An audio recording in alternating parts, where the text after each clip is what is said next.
ಹೊಂದಿದೆಯೋ ತರೋ ತೋರುವರ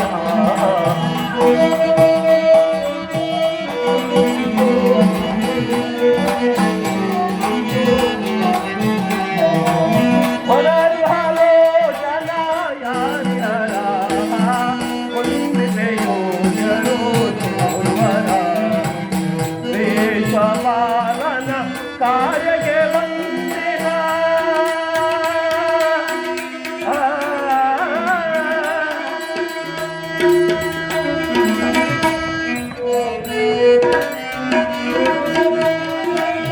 ವಿಶ್ವಪಾಲನ ಕಾರ್ಯಗೆ ಬಂದಿನ ವೇದಮೂರ್ತಿಗ ಇವರಿರಬಹುದೇ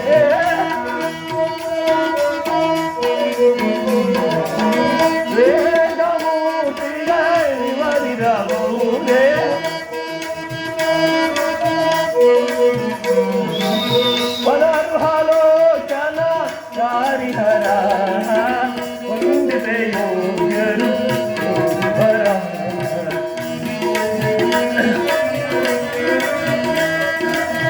ನಾರು ಮಡಿಗಳ ಧರಿಸಿದರೆ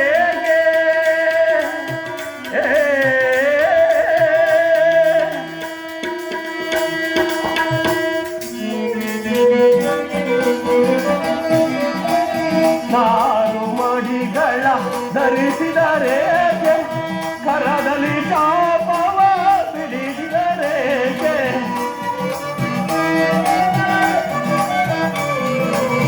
ಕರದಲ್ಲಿ ಶಾಪವ ಬಿಡಿಸಿದರೆ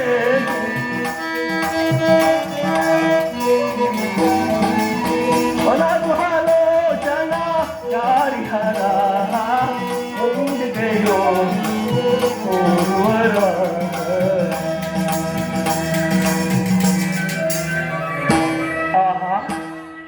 ಕವಂದನ ಶಾಪವು ವಿಮೋಚನೆ ಆಯಿತು ಅಂದರೆ ಈ ಮಹಾಪುರುಷರು ಯಾರಾಗಿರಬಹುದು?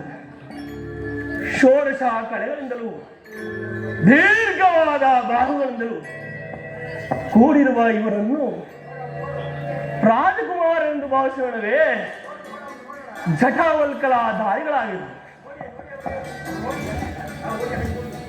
ಮುನಿಕುಮಾರ ಎಂದು ಭಾವಿಸೋಣವೇ? ಧನುರ್ಧಾರಿಗಳಾಗಿರುವುದು. ಅಜಾನ ಬಾಹುಗಳು ಮಹಾ ತೇಜಸ್ವಿಗಳು ಆದ ಇವರು ಯಾರಾಗಿರಬಹುದು? ರಜತಗಿರಿ ನಿಲಯನಾಗಿ, ರಂಜಿತ ಕಾಯನಾಗಿ, ರಮಣ ವನವನಾಗಿ ರಾಜಾರ್ಜಿಸಿರುವ ಈತನು ಆ ರಾಜಶೇಖರನೇ? ಈತನೇ ಹರನಾದೊಡೆ ರಜತಗಿರಿ ಶಿಖರದ ಮೇಲೆ ಕುಳಿತು ಧರೆಯನ್ನುದ್ಧರಿಸಲು ಬಂದ ಪರಮ ಪಾವನ ಗಂಗೆ ತಾನಿಲ್ಲ.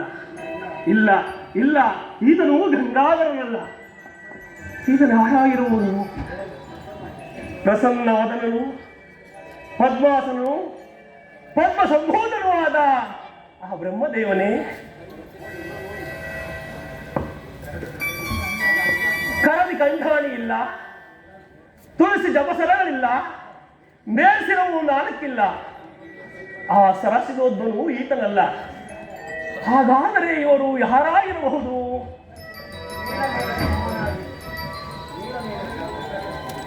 ನೀಲವೇಗ ಶ್ಯಾಮನಾಗಿ, ನಿಸ್ಸೀಮ ಗುಣರಾಮನಾಗಿ, ನಿತ್ಯ ನಿರ್ಮಾಣಾತ್ಮಕನು, ನಿರಂಜನ ಮೂರ್ತಿಯಾದ ಆ ನಾರಾಯಣನೇ? ಸಾಧ್ಯವೇ ಇಲ್ಲ. ಕರಳಿ ಶಂಕು ಚಕ್ರ ಪದ ಗದಾ ಪದ್ಮಗಳಿಲ್ಲ.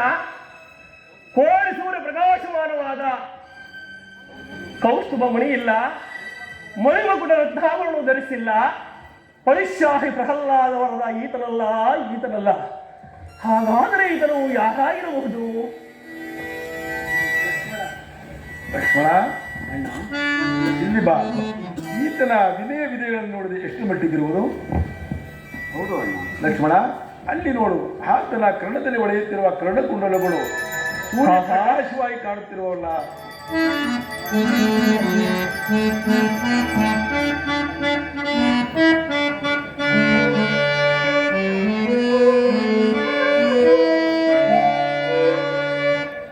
ದೇವರ ನುಡಿಯ ದೂರದಲ್ಲಿ